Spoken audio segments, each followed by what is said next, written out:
chapter 10. Now there were in Samaria 70 sons of the house of Ahab.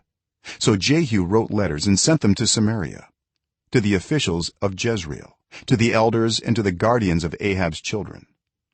He said, "You have your master's sons with you, and you have chariots and horses, a fortified city and weapons. Now as soon as this letter reaches you, choose the best and most worthy of your master's sons and set him on his father's throne. Then fight for your master's house." But they were terrified and said, "If 2 kings could not resist him, how can we?" So the palace administrator, the city governor, the elders and the guardians sent this message to Jehu: "We are your servants, and we will do anything you say. We will not appoint anyone as king. You do whatever you think best."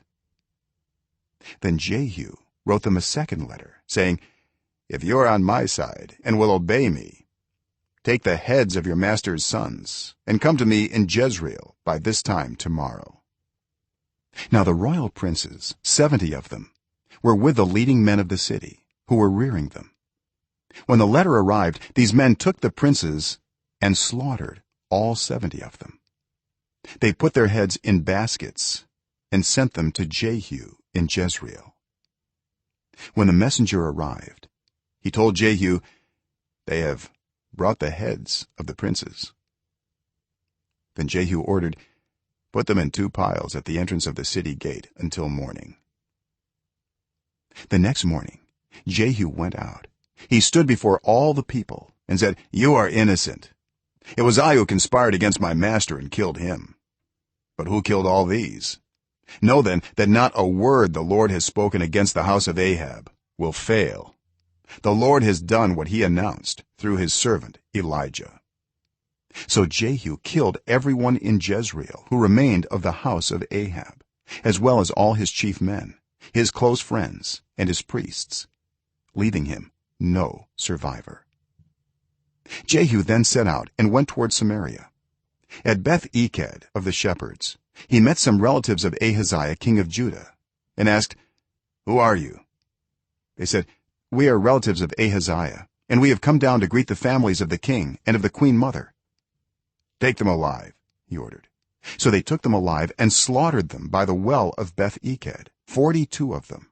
He left no survivor. After he left there, he came upon Jehonadab son of Rechab, who was on his way to meet him. Jehu greeted him and said, "Are you in accord with me as I am with you?" "I am," Jehonadab answered. "If so," said Jehu, "give me your hand." So he did, and Jehu helped him up into the chariot. Jehu said, "Come with me and see my zeal for the Lord."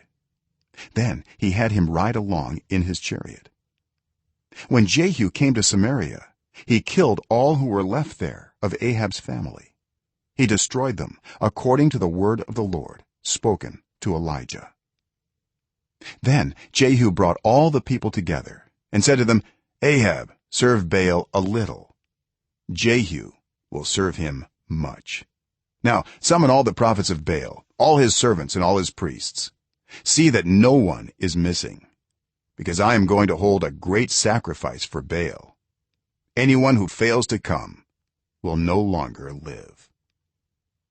But Jehu was acting deceptively in order to destroy the servants of Baal. Jehu said, "Call an assembly in honor of Baal." So they proclaimed it. Then he sent word throughout Israel, and all the servants of Baal came, not one stayed away. They crowded into the temple of Baal until it was full from one end to the other. And Jehu said to the keeper of the wardrobe, "Bring robes for all the servants of Baal." So he brought out robes for them. Then Jehu and Jehonadab son of Rechab went into the temple of Baal. Jehu said to the servants of Baal, "Look around and see that no one who serves the Lord is here with you, only servants of Baal."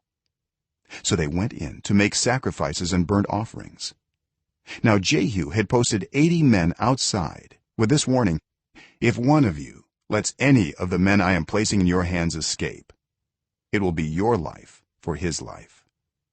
As soon as Jehu had finished making the burnt offering, he ordered the guards and officers, "Go in and kill them. Let no one escape." So they cut them down with a sword. The guards and officers threw the bodies out and then entered the inner shrine of the temple of Baal. They brought the sacred stone out of the temple of Baal and burned it. They demolished the sacred stone of Baal and tore down the temple of Baal, and people have used it for a latrine to this day. So Jehu destroyed Baal worship in Israel. However, he did not turn away from the sins of Jeroboam son of Nebat, which he had caused Israel to commit, the worship of the golden calves at Bethel and Dan. The Lord said to Jehu, "Because you have done well in accomplishing what is right in my eyes, and have done to the house of Ahab all I had in mind to do, your descendants will sit on the throne of Israel to the 4th generation." Yet Jehu was not careful to keep the law of the Lord, the God of Israel, with all his heart. He did not turn away from the sins of Jeroboam, which he had caused Israel to commit. In those days the Lord began to reduce the size of Israel. Hazael overpowered the Israelites throughout their territory east of the Jordan, in all the land of Gilead, the region of Gad, Reuben, and Manasseh, from Aroer by the Arnon gorge through Gilead to Bashan. As for the other events of Jehu's reign, all he did and all his achievements, are they not written in the book of the annals of the kings of Israel? Jehu rested with his ancestors and was buried in Samaria, and Jehoahaz his son succeeded him as king. The time that Jehu reigned over Israel in Samaria was 28 years.